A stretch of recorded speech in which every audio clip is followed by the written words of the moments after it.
Welcome to the New World of Work. I'm Adi Ignatius, Editor-in-Chief of Harvard Business Review, and each week on this show, we talk to a leading business executive, often a CEO, to talk about the new challenges in the workplace.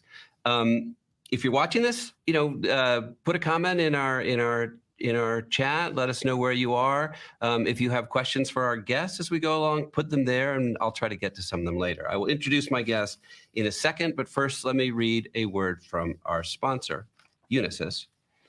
Where some see barriers, Unisys sees breakthroughs. Unisys pushes what's possible across digital workplace, app modernization, cloud, and beyond. Unisys, keep breaking through. And let me also say, if you are an HBR subscriber and you like this content, go to hbr.org/newsletters. Sign up for the New World of Work, which is an email newsletter where I offer an inside look each week on the conversations that we've had. So now it's my pleasure to introduce our guest this week, and that is Henry Timms. Henry is the CEO of the Lincoln Center in New York City, which is, of course, a performing arts center that includes major institutions, the Metropolitan Opera, the New York Philharmonic, Juilliard School, and much more. Before taking that job in 2020, he ran the 92nd Street Y, which is another important New York-based cultural center. And under his leadership, the Y was named to Fast Company's Most Innovative Companies list. Henry also created and co-founded GivingTuesday, a global philanthropic movement that happens every November. It just happened recently, and has generated more than $7 billion for good causes in the US alone. And lastly, Henry was the co-author with Jeremy Hyman's of the book New Power, How Power Works in Our Hyper-Connected World and How to Make It Work for You. So with that, let's welcome Henry Timms to the show. Hi, Henry. Nice to see you. How's it going? It's going fine. You have so many accomplishments. I think I used up most of the time just on your intro. So too many, too much, Adi. It's really nice to be here. Yeah, well, it's great to have you here, and there's a lot to talk about. And so I mentioned that you created, you conceived and co-created GivingTuesday, and that is a big deal for a lot of people. So talk about how that came about. Co-created is the right word. We were at the 92nd Street Y, and I guess the theme for the work I've always been trying to do is to kind of reimagine institutions, right? What is it we have to do to reimagine our organizations, which is something that, HBR spends so much time thinking about. And the 92nd Street Y was a cultural and community center, and we had a bunch of beliefs around giving and around philanthropy.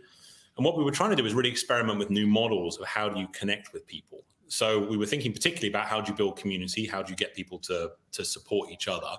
And we were thinking about the calendar, and there was like Black Friday, and there was Cyber Monday, so 2 days that were really good for getting deals. And then there was Tuesday. And I remember thinking, somebody is going to grab Tuesday, and Tuesday is going to become extra discounts Tuesday or something like that. And I thought, well, what we should do is actually turn it into Giving Tuesday. So Black Friday, Cyber Monday, Giving Tuesday, a simple idea, which was after 2 days that are about consuming, it was a day which was about philanthropy. And that was the genesis of it. And I think 10 years later, Giving Tuesday, as of last week, was in 85 countries. It's raised over $13 billion now in the US. 40 million Americans took part last week.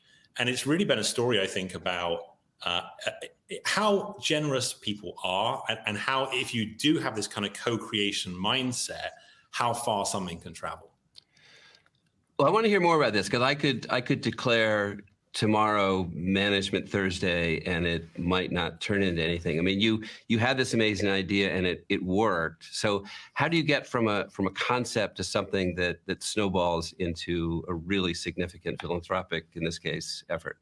I think there were a couple of things that really worked for us. So this was, this was very much a new power idea. So, Adi, we owe Jeremy Hyman and I owe HBR a great deal, because you first published our thinking in 2014 around new power. And Giving Tuesday was a new power idea. And so the idea of new power, put simply, is the big shift of our time has been the emergence of a different way of being powerful. So in the old power world, power was very kind of top down. It was held by the few. It was very command and control. Versus new power, which is a different way you're powerful. It's power that's made by many. It's much more open. It's much more collaborative. The way we put it on your pages almost a decade ago was it's the difference between power as a currency, I've got it, you haven't, and power as a current, it's something that surges and flows. So if you think of Giving Tuesday, if you had done old power Giving Tuesday, here's how it would have worked. Old power Giving Tuesday would have been called the 92nd Streetwise Giving Tuesday. There would have been 15 pages of terms and conditions for everyone to sign up. And we'd have charged people $20 to participate, right? There would have been those kinds of ownership stamps. But we designed it in a very new power way. And the idea was people could take the idea of Giving Tuesday and they could turn it into whatever they wanted to turn it into. And we were never going to send them a cease and desist letter. So I remember in that first year, Giving Tuesday became Giving Shoes Day, where people were giving shoes to women going back into the workforce. It became Giving Blue Day for the University of Michigan, and it's been one of their record fundraising days. So the idea itself was designed to be owned by many people around the world because we didn't grab it for ourselves. You know, Asha Curran, who's the CEO now of Giving Tuesday, and deserves the lion's share of the credit for the progress we've made, she always talked about this idea of unbranding. And the idea of unbranding was we as institutions are desperate to stamp things with our seal. So if your Management Thursday was launched this week, the temptation would be HBR's Management Thursday, right? You would make it about you. What Giving Tuesday was never about the 92nd Street Y. Neither was it about any of the people who were running the show. It was really about people grabbing it and making it their own. And I really think that's been the secret of its success.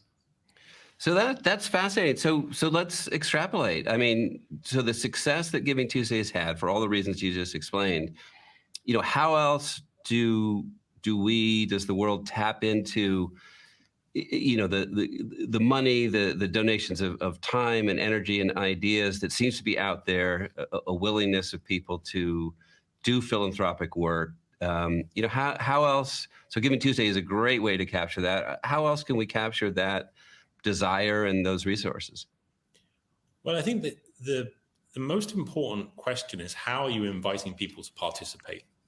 And this is true whether you're trying to raise money or run a business or run a government, that you've got a generation of people, in fact, not just a generation, you've got everybody now who is expecting to participate in new ways. And yet we often quite narrow routes to participation as institutions and as businesses for ways for people to participate. So if you think about, I'll give you some examples. You know, there are media companies who still the most interesting question they ask is, you know, will you subscribe? There are arts organizations whose most interesting question is, will you get a subscription to come and see an orchestra?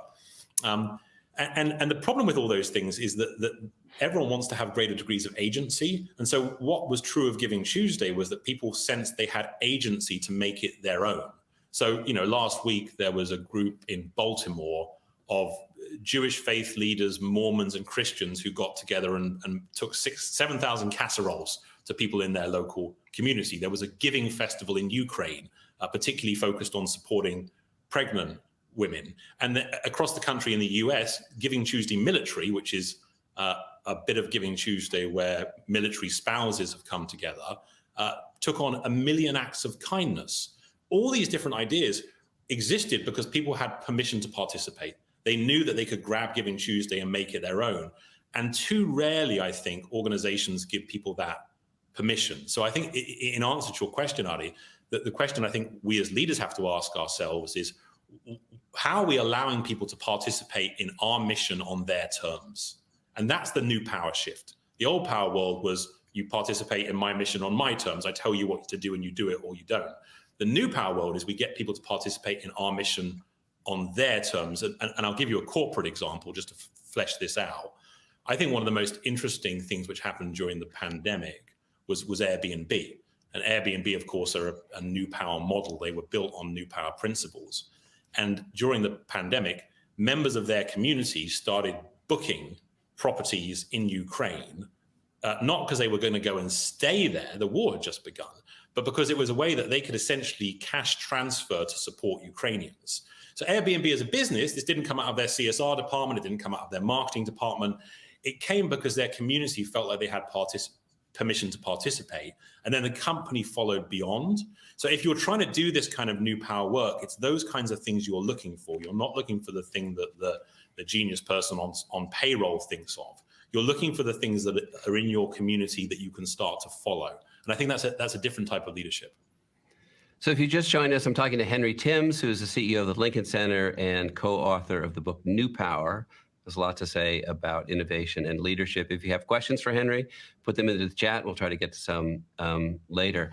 So sticking on the New Power topic, sticking on everything we're talking about, it does seem like it's still important to create an event. In other words, we want to do good, we want to be philanthropic, but we need a nudge. And in a sense, Giving Tuesday is that, as much as you'd hope that every day or every Tuesday or something, people are that generous and that philanthropic and that creative. But it sounds like it helps to have an event. It helps to sort of focus. We're doing it now, and that's where you get the response. And again, I'm looking for, so how do people think about that in their organizations or, in the things that they want to push, like how to create the event where this can happen?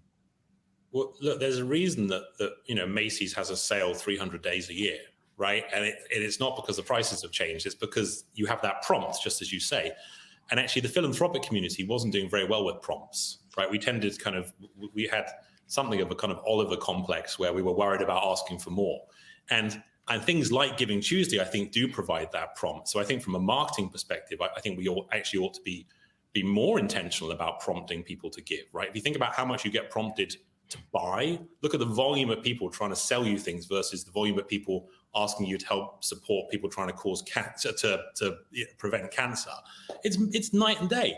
And so I think the philanthropic world actually has to learn something from that kind of prompting on a more general basis. But as a broader point, I think we all need to think a bit more about rituals, right? We as human beings respond to rituals. It's always the festivals or the events or the moments. That's how we understand our world. And especially with this period now where we've had so many rituals disrupted, it becomes even more important, I think, to kind of start again with what do you ritualize? What are the things that you ask people to do? What do people look forward to? What do people anticipate? And the big opportunity, I think, for all organizations now is we kind of de-ritualized over the last 3 years. Lots of things we were used to doing, we stopped doing. And so there's this chance now to start something new. And I think that's quite a compelling opportunity. So let's talk more directly now about new power. So you wrote this book a while ago, and talking about how power is in some ways diffused, not necessarily top down. Globally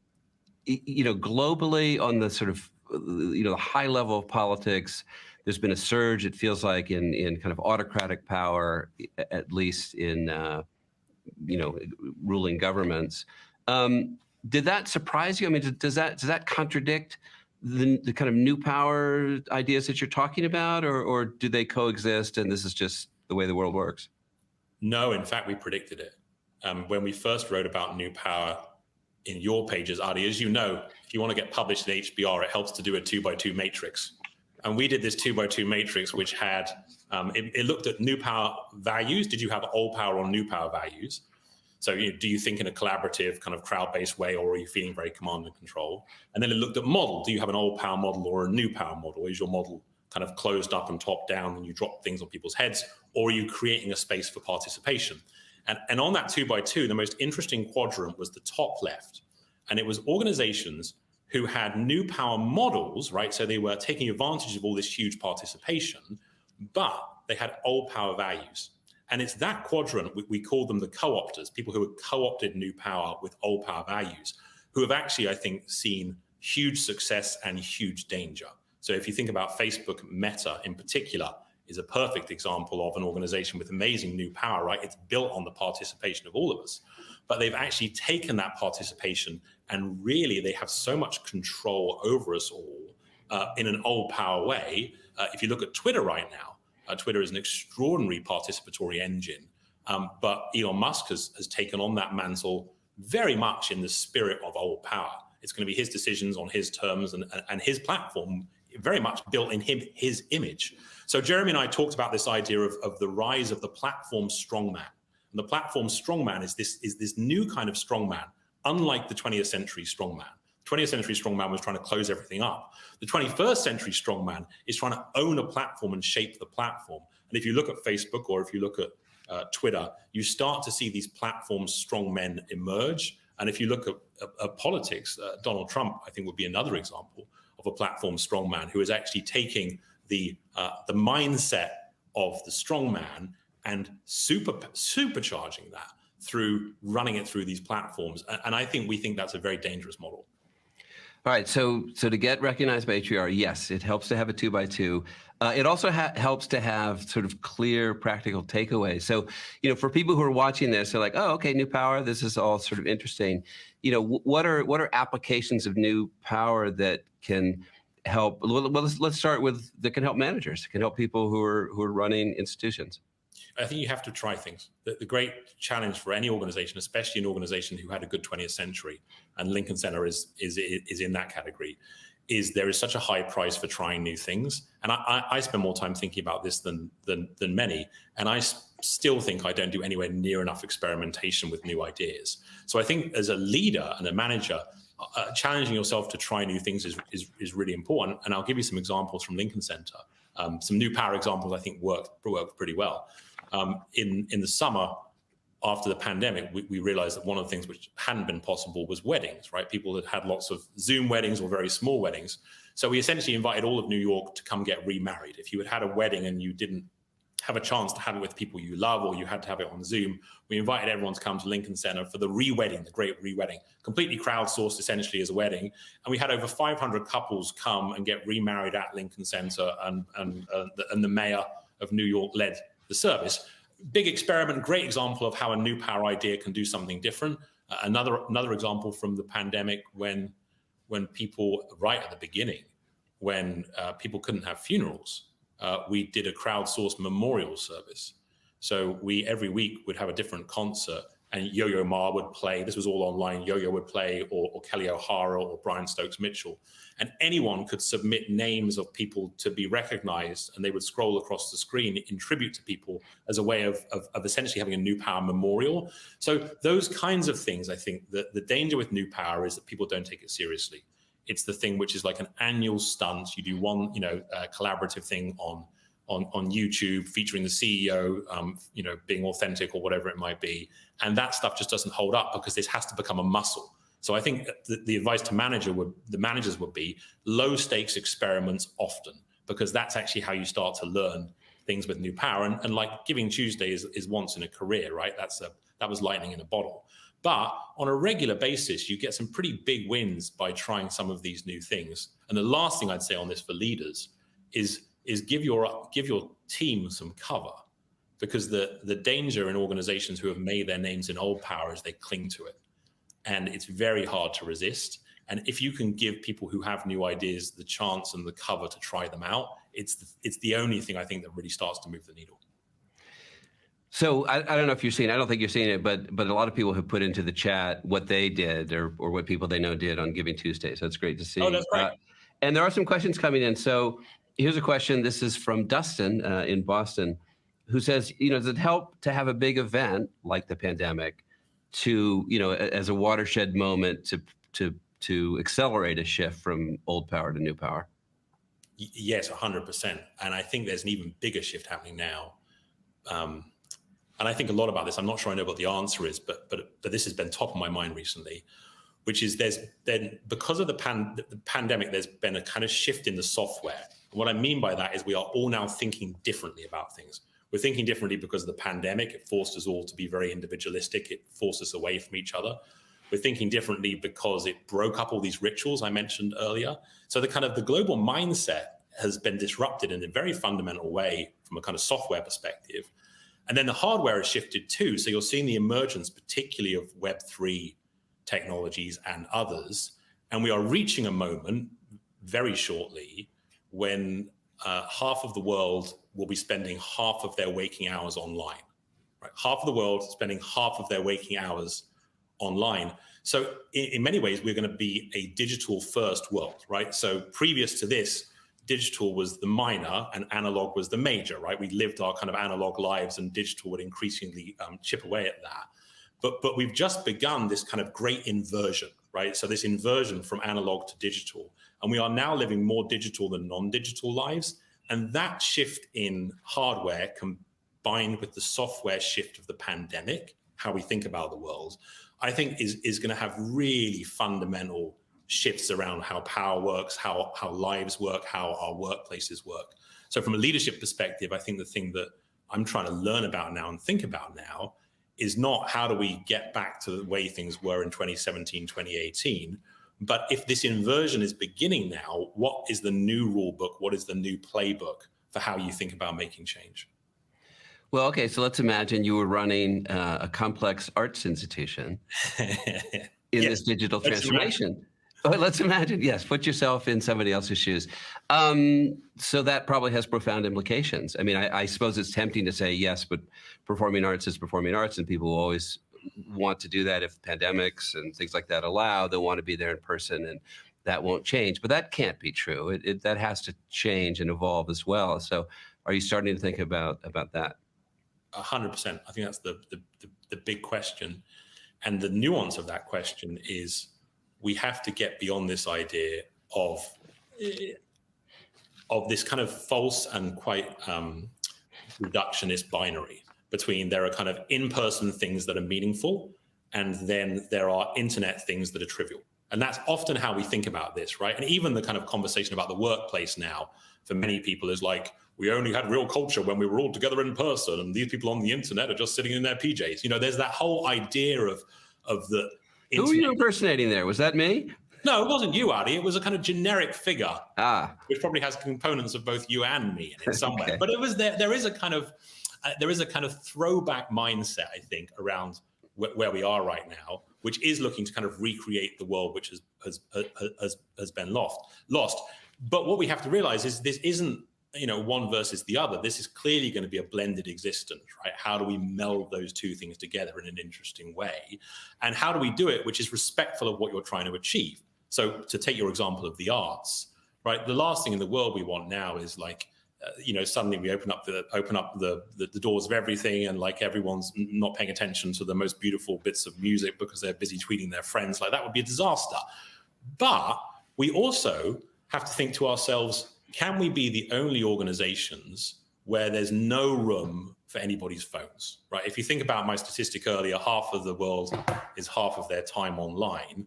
What is it we can do that actually keeps the human experience alive and makes it stronger because of digital? And I'll give you one practical example. Imagine at the end of every ballet, there was a digital encore, right? So you would sit through the ballet. No one wants to sit through the ballet with someone on their phone next to them, right? Got it, all good. But imagine at the very end of the ballet, curtain comes down, and there is a 2-minute piece which is specifically designed to be filmed and shared. Not only would that get you 3,000 people telling your story to a bigger world, but it would connect you with audiences around the world in meaningful ways. So what you're starting to see at Lincoln Center and actually elsewhere, particularly in our sector, is people who are doing intelligent blends of digital and analog in a way that doesn't reduce either, but actually increases either. And from a management perspective, I think that's the right zone. Yeah, that's really interesting. Well, if it's any consolation, I've been doing email the whole time you've been talking. So I wonder why you were so distracted. At least you weren't live tweeting. No, not doing that. So I do have another question, and this goes back a little bit to Giving Tuesday and the impulse. And this is from Susan in Nairobi. And the question is, how do you navigate between the power to give, I guess the ability to give, and the willingness to give? And interpret that however you want. But we know the power is there, the ability is there, the willingness. Sometimes you have to tap into that. So, do you have any thoughts on that? Yeah, I think that in a way it's a new power answer, which is the thing which galvanizes giving more than anything is people asking you to give. So someone who is saying, will you join me in this cause, is more powerful than anything, because we are social creatures, right? We respond to that. So I think thinking a lot about networks is one of the best ways you can do that. That everyone, in a way, has the power to give, right? No matter what your means are, you're capable of giving. We've seen this time and again with Giving Tuesday, where individuals who were intended to be recipients of a Giving Tuesday gift end up being the donors. They'll end up saying, well, this is wonderful. I've been given this, but I want to contribute too, and I'd like to volunteer, or I'd like to help support a local community. So I do think there's a kind of circularity to giving, that it does literally go viral, in number one. And also, it's just good for you. I mean, the truth of giving is the things it does from a neuroscience perspective. We know about this. It's good for us as human beings. It's good for society because it strengthens all these social connections. And it's good for the world because we want to live in a place where we're caring for each other, right? I think one of the big dangers of the period we've just come through, which is underanalyzed because there just hasn't been time, is how much it's broken down communal bonds, how much we all got separated and divided, and how much that plays into particularly some algorithmic forces that benefit from that division. So giving, I think, is one way of being something of an antivirus, right? It's pushing back against this idea that we must live in a world of division and hate. And I think Giving Tuesday is proof positive of that. You mentioned before this whole question of in-person work versus remote work, and that our assumptions have been kind of turned on their head in the past few years. But it's interesting, Amy Edmondson, who's a brilliant Harvard Business School professor, she has an idea. It's not based on research; it's a hunch, and she's trying to figure out how to check this out. But that, yes, hybrid is working. Remote work is pretty effective in terms of most of what you can measure: productivity, job satisfaction. Her hunch, though, is that we're draining a reservoir of familiarity and connection from when we were together, and that could be exhausted. So that going forward, some of what we see, the success of what we see with work from home, with hybrid work, that those gains, maybe that's peaked, and that it'll be harder to sort of do this effectively going forward. So don't just look at where we are now. Think about where we're going to be a year from now or 5 years from now. When you think about how do you want to organize your office, how much do you value people being together? What's the point of people being together? So don't assume we know everything yet. You must be thinking about that in your job. Where are you in terms of the value of being together, being apart, and how do you think through that? I think the onus is now on leaders to demonstrate why that matters. And it can't just be, you ought to be in the office because we were always in the office. We have to demonstrate why it was useful to be together. And there are lots of reasons, I think, like, as you say, with the hunch of your colleague, I think we all sense it, but no one can prove it, right? No one can prove that it feels right. But having said that, I think we have to think of new rituals. What we're thinking a lot about is what are the reasons we need to be together, which can't be good enough to say that maybe we'll run into each other at the water cooler, right? Which is the argument, right? We've got to be, we might run into, and there could be a moment of magic at the water cooler. I mean, how many of those moments ever really happened? I don't think very many. But we do want to be together as human beings. We just have to work out what that togetherness is. And the best answer can't possibly be you have to be in 9 to 5, 5 days a week. That can't be the right answer. So what we're thinking about is actually quite creative ways of bringing people together to create some new rituals around the workplace, which do build those connections. And most of all, in the performing arts world, my colleague Shanta Thake says this all the time, our product is a shared human experience. It's what we create, right? We're bringing people together to share something. When you're watching a movie or listening to music, your heart rate begins to sync with the people next to you, right? It's literally a communal experience. We simply cannot do that if everyone's working from their bedrooms, right? So there has to be a way of blending the two. And I think that will be our theme going forward, which is we're not going to be, there's going to be no firm answer here. It's not going to be like, you must come back in. There'll be a blend. And I think the responsibility is on all of us to work out some more compelling reasons of why people ought to be together. And I'm sure that's not beyond us. So I want to come back to, what you've accomplished at Lincoln Center in the past couple of years. But I want to get into that by just saying, Lincoln Center, like other complex, multi-institutional setups, had a reputation for, the various brilliant units not working very effectively together. You came in and had probably heard that reputation. And I'm interested, is that a fair comment? And if it was, how have you tried to deal with that? Yes, I think it was a fair comment. So we have these 10 organizations on campus, 10 of the most extraordinary arts organizations in the world. And there was always, it was slightly overblown. It wasn't that bad, actually, but there was always, I think, some tension and some distrust around the 10. And so I was very intentional when I started this job about a couple of things. One was, we said out loud, our job is to serve the constituents, right? Our job is not, Lincoln Center in many ways is the biggest brand, right? It's the biggest voice on campus, but our job is to work for these constituents. They literally constitute us. We would be nothing without them. So we've done a lot of things to create value for the enterprise rather than simply kind of bring value inwards, which I think it is a very kind of new power spirit. But I think the thing we've been most focused on at Lincoln Center has really been, and this was a day one principle, has been diversity, equity, and inclusion.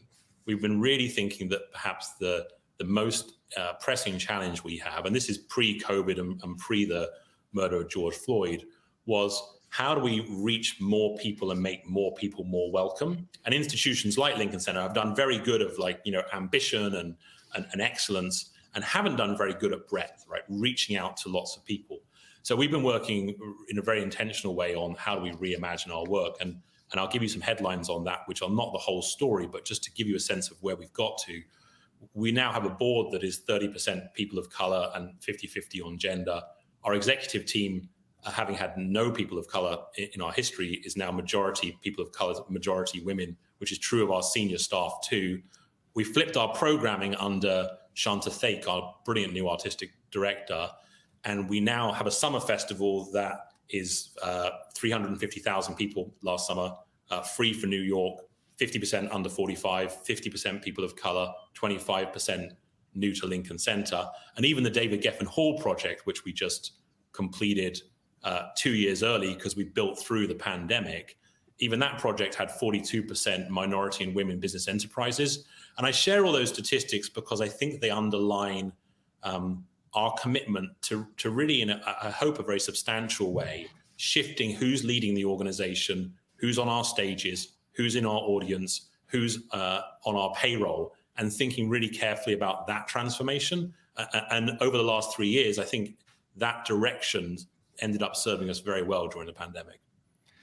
So, Henry, we're running out of time, but is there anything else that that you would like to make sure that you get in today on this show? Well, I think your viewers are going to want to know what that picture behind you is, Adi. That's the thing I've been fascinated. That's the thing I've been fascinated by. So that's an interesting story. So that this piece was actually painted by Jimmy Lai and was a gift to me and my wife. Jimmy Lai is one of our heroes. He was a businessman in Hong Kong, but he later became a publisher and was frequently critical of the regime in Beijing, and was very active, as was practically everyone in Hong Kong in some of the demonstrations on the street. And when Beijing kind of took power in Hong Kong, or really enforced its rule in Hong Kong, they arrested certain people to sort of scare everyone else. And Jimmy Lai has been in prison for a while. It's not clear. There's a big fight as to whether he can even get proper legal representation. So anyway, it's very sad. What's happened in Hong Kong is very sad. So that is a picture by Jimmy Lai. Thank you for asking. Well, I'm glad I did. Anyway, Henry, thank you for joining us. Fascinating discussion. I wish we had more time, but good luck with the Lincoln Center. Good luck with the holiday season. And again, thank you for being on the show. Thank you so much. Come see a show, everybody. It's a wonderful time to be at Lincoln Center. That's a great plan. Thank you. All right, so that was Henry Tim, CEO of Lincoln Center. I want to thank you all for tuning in. I do want to read a note from our sponsor again. We're very appreciative of our friends at Unisys. Where some see barriers, Unisys sees breakthroughs. Unisys pushes what's possible across digital workplace, app modernization, cloud, and beyond. Unisys, keep breaking through. So thank you all for tuning in. My guest next week, it'll be a slightly different time, but it will be Janet Hayes, who is the CEO of Crate and Barrel. She's worked for several big consumer brands in her career: Nike, Pottery Barn, Williams & Sonoma, now Crate and Barrel. So she'll have a lot to say about the nature of retail, of marketing, of branding, and what leadership looks like from her perspective. So join us. That will be next Wednesday, December 14th, a little bit earlier at 10:30 a.m. Eastern Time. And the last plug I want to make, again, if you like this content, check out IdeaCast. IdeaCast is our main podcast, and you can find it wherever you listen to podcasts.